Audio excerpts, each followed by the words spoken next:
Thanks to the progress we've made, I can say tonight that we are on track to complete all Muna godiya da irin ci gaban da muke samu.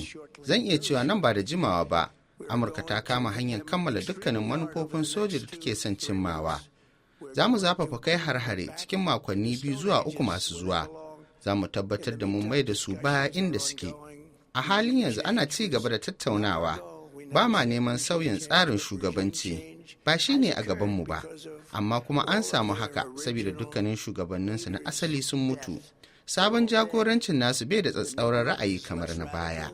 Amma duk da haka, idan a cikin wannan lokacin ba a ƙulla yarjejeniya ba, idanunmu na nan kan muradunmu da muke son cimmawa. Idan har ba a ƙulla yarjejeniya ba, za mu kai hari kan cibiyoyin samar da makamashi, kuma mai yiwuwa a lokaci guda.